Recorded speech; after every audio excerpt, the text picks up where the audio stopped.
Bismillahirrahmanirrahim. I welcome you to a planet of English. आज हम past simple passive and active voice पढ़ेंगे। Past indefinite या simple के जो पैसिव और एक्टिव वॉइस है वो पढ़ेंगे। यूजेस तो आपको टेंसेस में मैंने पढ़ाए हैं। यूजेस के लिए आप पास्ट सिंपल टेंस पे चले जाएं, उधर से आप सीख सकते हैं। आज हम पैसिव वॉइस और एक्टिव वॉइस पढ़ेंगे। और ये जो पैसिव वॉइस हम इस्तेमाल करते हैं ये भी ऑलरेडी इस पे मैंने एक अच्छा खासा बहुत ही डिटेल्ड लेक्चर बनाया है, आप उसे देख सकते हो। फिर भी मैं शॉर्टली आपको बता रहा हूँ। पैसिव हम कब इस्तेमाल करते हैं? जब हम डूअर को अवॉइड करें, जब हम एजेंट को अवॉइड करें। एक दूसरा केस, जब एजेंट अननोन हो, डूअर अननोन हो, या जब एजेंट की ज्यादा अहमियत ना हो, उस केस में भी हम इस्तेमाल कर सकते हैं। या जब हम बहुत ज्यादा पोलाइट होना चाहते हैं, उस केस में भी हम इस्तेमाल करते हैं। इसके अलावा नॉट टू ब्लेम समवन, कभी कभी कुछ ऐसा हो जाता है, एक ऐसी सिचुएशन बन जाती है कि उसमें अगर आप बंदे का नाम ले या जिन्होंने वो एक्टिविटी की होती है, जिन्होंने वो एक्शन परफॉर्म किया होता है, अगर आप उसका नाम ले तो उससे फिर बात खराब हो जाती है। अक्सर लड़ाई झगड़े हो जाते हैं। तो उस केस में भी आप क्या करते हो, बस सिर्फ आप वो बात पहुंचा लेते हो लेकिन एजेंट के बारे में नहीं बताते, डूअर के बारे में आप नहीं बताते। तो उस केस में भी हमें पैसिव वॉइस की जरूरत पड़ती है। सही है। तो ये तो थे यूजेस जो ऑलरेडी मैंने बहुत डिटेल के साथ इस पे एक लेक्चर शूट किए। अच्छा, अब इसके जो अफर्मेटिव सेंटेंसेस है पैसिव और एक्टिव, उसकी बनावट पे आ जाए। अगर हमें एक्टिव वॉइस में पास्ट सिंपल टेंस की एक सेंटेंस मिल गई तो हम उसको किस तरह पैसिव में ट्रांसफॉर्म करेंगे, किस तरह कन्वर्ट करेंगे। इसके लिए ज़रूरी है कि आपको ये टेंस आए, तब आपको पता चलेगा कि कौन से टेंस की सेंटेंस है।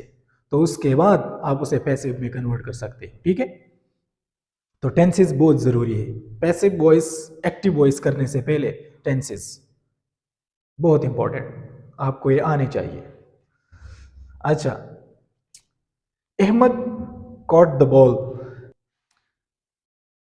अहमद सब्जेक्ट, एक्टिव वॉइस की बात कर रहा हूं। Subject, caught second form of verb, the ball object. तो हमें पता चला कि इसमें सेकंड फॉर्म ऑफ वर्ब इस्तेमाल हो गया है। ठीक है। तो ये कौन सा टेंस है? पास्ट सिंपल है। अभी हम इसको किस तरह पैसिव में कन्वर्ट करेंगे तो देखें। सब्जेक्ट लगा लिया, सब्जेक्ट कहां से आया? एक्टिव के ऑब्जेक्ट को हमने सब्जेक्ट बना दिया। ठीक है। तो सब्जेक्ट लगाया, इसके बाद वॉज वर दोनों में से कोई एक हम पुट करेंगे। तो वॉज सारे सिंगुलर के साथ और आई के साथ भी हम वॉज लगाते हैं, और वर यू के साथ और सारे प्लूरल्स के साथ हम वर का इस्तेमाल करते हैं। ठीक है। तो सब्जेक्ट क्या है? The ball, it's singular. Was हमने पुट किया। Third form of verb catch, caught caught. Third form of verb, इसके बाद बाय और एजेंट। ठीक है। So Ahmed caught the ball was caught by Ahmed. ये एक्टिव और ये इसकी बेस। ठीक है। अच्छा, नेगेटिव, अगर इसमें आपको मिल गई तो क्या करोगे? Ahmad did not, Ahmad did not.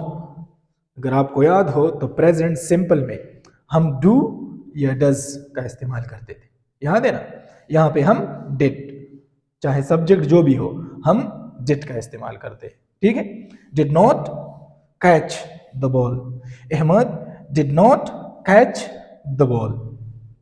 तो किस तरह कन्वर्ट करेंगे? Subject was not V3 by and agent जो ऑब्जेक्ट होता है।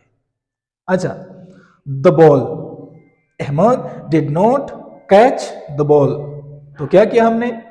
द बॉल वाज, बॉल क्या है? सिंगुलर, तो जब सब्जेक्ट सिंगुलर हो गया तो हम was का इस्तेमाल करेंगे। नॉट नेगेशन के लिए caught, third form of verb by Ahmad, ठीक है। The ball was not caught by Ahmad, समझ गए? इंट्रोगेटिव, इंट्रोगेटिव में हम क्या करेंगे? सवालिया जुमला है, इसमें सवाल पूछा गया होता है और पास्ट सिंपल में भी है, तो तरीका क्या है? इस तरीके से हम इसको पैसिव वॉइस में कन्वर्ट करेंगे। Did Ahmad catch the ball, did Ahmad catch the ball, सवालिया जुमला है, क्या अहमद ने बॉल पकड़ लिया? तो क्या करेंगे हम? Was the ball, was word का इस्तेमाल मैंने आपको बताया, it's based on the subject, ठीक है। अगर सब्जेक्ट सिंगुलर है तो वॉज, अगर प्लूरल है तो वो, तो द बॉल इज सिंगुलर तो हमने वॉज लगाया। Was the ball caught by Ahmad, interrogative sign, समझ गए? ये था past simple tense, past indefinite tense, इसके एक्टिव और पैसिव वॉइस, ठीक है। कोई क्वेश्चन हो तो आप पूछ सकते हैं। Thanks for watching, take care.